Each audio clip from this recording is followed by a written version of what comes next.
সবাইকে শুভেচ্ছা এবং স্বাগতম জানিয়ে আজকে আমরা ব্যাডমিন্টন প্রশিক্ষণ কার্যক্রম শুরু করছি।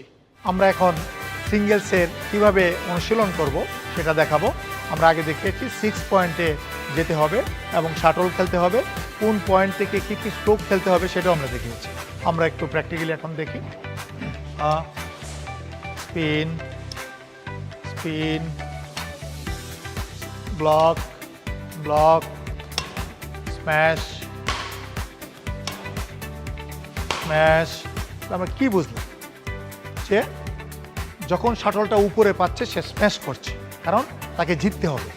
হ্যাঁ, জিততে হবে, শাটলটা কিল করতে হবে। সামনে থেকে সে উঠাচ্ছে না, উঠাচ্ছে না মানে ওপোনেন্টকে সে মারতে দিচ্ছে না, সে স্পিন করছে। মিড করতে গিয়ে সে ব্লক করছে যাতে ওপোনেন্ট খেলতে পারবে কিন্তু উপরে উঠিয়ে দিবে না। উপরে উঠিয়ে দিলে এদিকে দিলে আমি মেরে দিব, সুতরাং পয়েন্ট পেয়ে যাব। সুতরাং সে খেলতেছে অ্যাগ্রেসিভ, এটাকে অ্যাটাকিং ব্যাডমিন্টন বলা হয়। আবার আমরা একটু দেখি। স্পিন, স্পিন, ব্লক, ওইটাও ব্লক, ওইটা স্ম্যাশ, ওইটাও স্ম্যাশ। এইখানে একটা অত্যন্ত গুরুত্বপূর্ণ জিনিস, সে যে স্ম্যাশটা করলো, হ্যাঁ, এখান থেকে স্ম্যাশ করার সময় তার যে গ্রিপটা ছিল ভি গ্রিপ, ফোর হ্যান্ডে। আবার সেদিক থেকেও সে ফোর হ্যান্ডে খেলছে এবং তার পাগুলি ছিল একদম এরকম গিয়ে এরকম জাম্প করে সে এই যে সিজার, অর্থাৎ পাটাকে এরকম ঘুরিয়ে দেওয়া, এরকম ঘুরিয়ে দেওয়া, এটাকে বলে সিজার। এরকম ঘুরিয়ে দেওয়া সিজার। সিজার করতে হবে এই জন্যে কারণ তার আমি যখন স্ম্যাশ করব, ওপোনেন্ট যদি শাটলটা নেটে রাখে ব্লক করে, তাহলে আমার যে ধরতে হবে। আমি যদি পা এরকম করে এরকম রাখি তাহলে আমি যাইতে পারবো না, এটা একটা সমস্যা। সুতরাং পা ঘুরতে হবে, মারার পরে ঘুরে একটা ফরওয়ার্ড চেসেস করেই তখন সে রান করতে পারবে। এই জিনিসগুলো অত্যন্ত গুরুত্বপূর্ণ। হ্যাঁ, আমরা যদি আবার দেখি, মারো, তুমি স্ম্যাশ করো, যাও, এই সে চলে আসছে, আবার যাও, স্ম্যাশ, তাহলে পাগুলি ঠিক আছে। এটা হচ্ছে সিঙ্গেলসের প্র্যাকটিস। পুরো মাঠ জুড়ে হচ্ছে সিঙ্গেলসের প্র্যাকটিস। এখন এই সিঙ্গেলসে অনেক সময় সে যদি রিস্ক করতে না পারে তাহলে উঠিয়ে দিবে, তাহলে সে এটাকে ডিফেন্স করতে হবে। তাহলে ডিফেন্সটা কিভাবে করে আমরা সেটা একটু দেখি।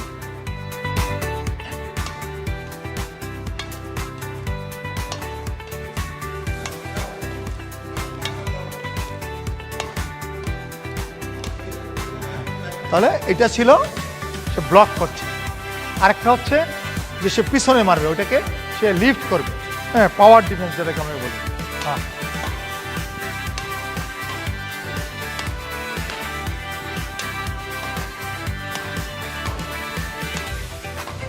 আমরা এখন অনুশীলনে আছি। এতক্ষণ আমরা যেগুলি শিখলাম, কোর্টের বিভিন্ন ভাগ শিখলাম, আমরা কোর্টের স্ট্রোক শিখলাম, কোর্টের 3টা লেভেল শিখলাম, four court, mid court, rare court. সেখান থেকে কিভাবে সে প্র্যাকটিস করবে এবং কিভাবে বেসিক লেভেল থেকে সে উপরের লেভেলের খেলোয়াড় হবে, সেই জিনিসটাই আমরা এখন দেখাচ্ছি। তো সামনে, পিছনে এবং মাঝখানে 3 জায়গা থেকেই আমরা খেলে দেখালাম। সেটা ছিল সিঙ্গেলস। আবার একটু আমরা দেখি 6 পয়েন্ট।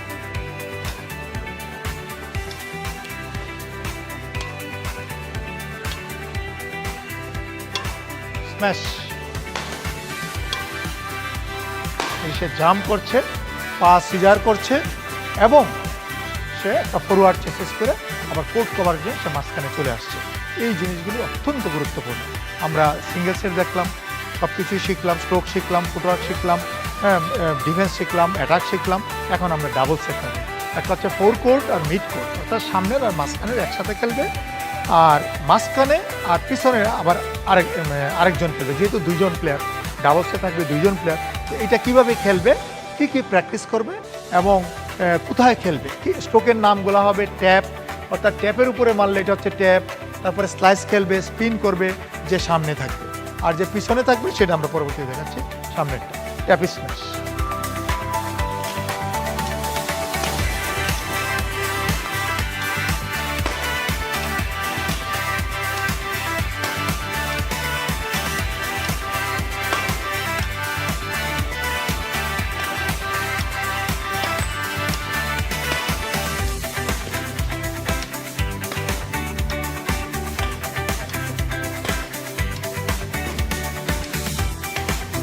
এটা হচ্ছে 4 কোট, এটা মিড কোট, এটা 4 কোট, এটা mid coat, 4 coat, mid coat, 4 coat, mid coat, 4 coat, mid coat, 4 coat, mid coat, 4 coat, mid coat, 4 coat, mid coat, 4 coat, mid coat, 4 coat, mid coat, 4 coat.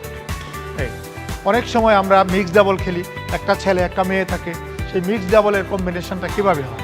সাধারণত মেয়েটা সামনে খেলে, আসো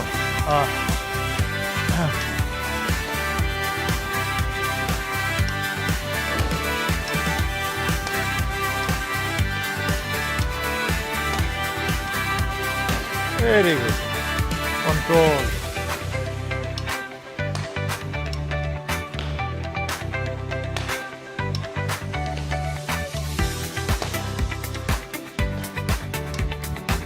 না পাইলে স্পিন রেখে দিবা, হ্যাঁ স্পিন, হ্যাঁ ট্যাপ, এটাও ভেরি গুড। এরকম আবার খেলো, আরেকটা খেলো। হ্যাঁ, এটা হচ্ছে মিক্স ডাবল খেললে মেয়েটা যদি সামনে থাকে তাহলে 4 কোটে থাকবে, স্পিন করতে পারবে। রেডি? হ্যাঁ, তুমি স্পিন করতে পারো, হ্যাঁ তুমি ট্যাপ করতে পারো, হ্যাঁ তুমি স্লাইস খেলতে পারো, ভেরি গুড। স্ম্যাশ করতে পারো, হ্যাঁ স্পিন করতে পারো, ট্যাপ করতে পারো, ক্রস নেট খেলতে পারো, হ্যাঁ ভেরি গুড। কেমন? হ্যাঁ ভেরি গুড। হ্যাঁ আসো, হ্যাঁ গুড, ভালো হচ্ছে, আসো, হ্যাঁ আসো, হ্যাঁ খেলো, হ্যাঁ গুড। হ্যাঁ ওইটা এইটা উপরে উঠলে তুমি ব্যাক হ্যান্ডেও খেলতে পারো, হ্যাঁ ব্যাক হ্যান্ডে। হ্যাঁ কেমন? হ্যাঁ কেমন? আসো আসো, হ্যাঁ আসো আসো আসো আসো, হ্যাঁ ভালো হচ্ছে, হ্যাঁ পাওয়ার পাওয়ার এরকম। তাহলে মেয়েটা যখন থাকবে সামনে, সে শাটলটাকে নামিয়ে দিবে, নেটের পাশে স্পিন করবে, ক্রস নেট খেলবে, স্লাইস খেলবে, ট্যাপ করবে, উঠাবে না, কারণ উঠালে অপোনেন্ট তাকে মেরে দিবে, মেরে দিলে এটা কিল হয়ে যেতে পারে। তো সামনে যে মেয়েটা থাকবে মিক্স ডাবলের জন্য, সে কন্ট্রোল করবে যেন না উঠে যায় শাটলটা। তখন অপোনেন্ট যদি উঠিয়ে দেয়, তার যে পার্টনার থাকবে সে তখন মার। এটা হচ্ছে মিক্স ডাবলের কম্বিনেশন। এবার আমরা দেখি ডাবলসের মিড কোর্ট আর রেয়ার কোর্ট। আমরা এতক্ষণ 4 কোর্ট আর মিড কোর্ট খেলছি স্ট্রোক, এখন মিড কোর্ট আর রেয়ার কোর্ট থেকে কী কী স্ট্রোক খেলে আমরা ফুটওয়ার্ক দেখিয়েছি, স্ট্রোকের নামগুলি শিখিয়েছি, কোন স্ট্রোকটা কোন লেভেলে যাবে সেগুলো আমরা শিখিয়েছি। এখন আমরা আবার এক্সিবিশনে যাই। হ্যাঁ, ড্রাইভ, স্ম্যাশ,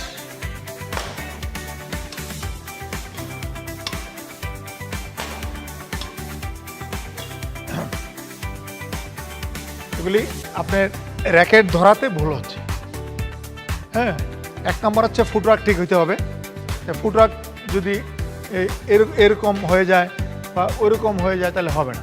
ফুটওয়ার্কের একটা বেসিক আছে, আমি যেটা দেখালাম, এই যেদিকে আমি যাব, যদি ওইদিকে যাই বা এদিকে গেলে আমার পায়ের এই টোটা এদিকেই থাকবে, আর র্যাকেটটা প্লেট হবে। প্লেট মানে এরকম হবে না, এরকম হবে না, হেডটা ডাউন হইতে পারে, কিন্তু এটা প্লেট এরকম সোজা থাকবে। এখান থেকে এই ঝাঁকি হবে, এই আসবো, হ্যাঁ এই ঝাঁকি হবে, হ্যাঁ ড্রাইভ, ড্রাইভ।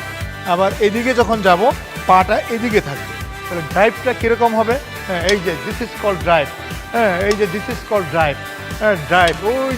ওই যে লাস্ট যে টিউবটা রাখছি সেখানে গিয়ে পড়বে। ক্রস মারলে এই যে দিস ইজ কল্ড ড্রাইভ, পাওয়ার হবে। তাহলে পাটা এদিকে যাবে এবং পাটা এদিকে যাবে, র্যাকেটটা এরকম থাকবে, এরকম না, এরকম না, প্লেট হবে। হ্যাঁ ছাই ছাই ছাই, এই যে প্লেট থাকবে এরকম। হ্যাঁ ড্রাইভ, গুড শট। হ্যাঁ আবার এই পাশে একটা, ওই পাশে একটা, হ্যাঁ এই পাশে একটা, ওই পাশে একটা, ড্রাইভ, হ্যাঁ ড্রাইভ, ড্রাইভ, ড্রাইভ। এখন সুন্দর, এদিকে পাটা আরও এরকম হবে না, এরকম একদম এরকম থাকে। হ্যাঁ, পা যেদিকে শাটলটা যাবে পাটা ওইদিকে যাবে। Drive, smash, drive, smash, drive. Racket যদি ধরা না হয় তাহলে স্ম্যাশ হবে না। এরকম না, এটা হবে না। এখানে যা এই যে এরকম এই হ্যামার হয়ে যাচ্ছে, হাতুড়ি এরকম হচ্ছে, এরকম হয় না, এটা ভি হবে। ভি এখান থেকে আসার পরে ছাবাস করে মারে দিতে হবে। এই যে এই তাহলে রিস্ট থেকেই আমার পাওয়ার হবে, রিস্ট থেকেই পাওয়ার হবে, এরকম ডাউন হবে। স্ম্যাশের পাওয়ারটা এরকম জাম্প করে উঠে ডাউন হবে। আর যদি র্যাকেটটা ধরা না হয়, ভি গ্রিপে ধরা না হয়, তাহলে এটা এরকম এই যে ভেসে যাচ্ছে, এরকম এই যে ভেসে যাচ্ছে, ভেসে যায় না, এটা নিচে আসবে, হ্যাঁ ডাউন হবে, এরকম ডাউন হবে, হ্যাঁ এরকম ডাউন হবে। ঠিক আছে, এটা ড্রাইভ, এটা স্ম্যাশ, ওই আগের মতোই রয়ে গেছে। হ্যাঁ র্যাকেট ধরা ঠিক করতে হবে। হ্যাঁ ড্রাইভটা হচ্ছে কিন্তু স্ম্যাশ না, ওই যায় স্ম্যাশ কি আকাশে? হ্যাঁ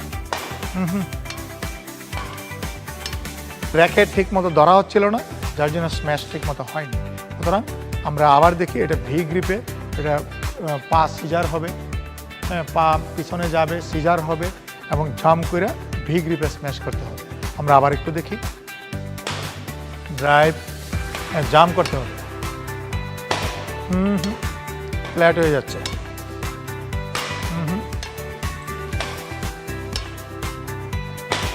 গুড, ঠিক আছে, ফ্ল্যাট হয়ে যাচ্ছে, আউট হয়ে যাচ্ছে, স্ম্যাশ খাড়া হবে, স্ম্যাশ খাড়া হবে, স্ম্যাশ খাড়া হবে।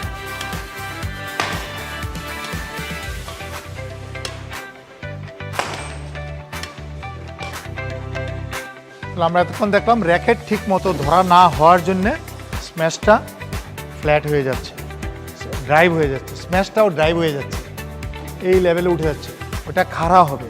স্ম্যাশ, এই যে এইটা ড্রাইভ, ড্রাইভ, স্ম্যাশ,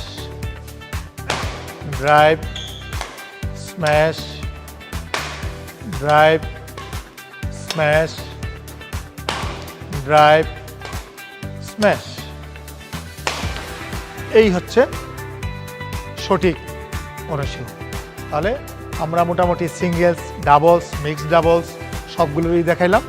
আমরা মনে করছি যে এটা অত্যন্ত গুরুত্বপূর্ণ, অত্যন্ত আধুনিক এবং লেটেস্ট ব্যাডমিন্টন যেভাবে এগুচ্ছে সেটা আমরা দেখাতে পারছি। আপনারা এখান থেকে যদি শিখতে পারেন তাহলে আমাদের যে প্রোগ্রামটা আমরা করেছি এটা সার্থক হবে। আমরা আশা করব সারা বাংলাদেশের আনাচে কানাচে যারা আছে তারা যদি এটা দেখে তারা উপকৃত হবে।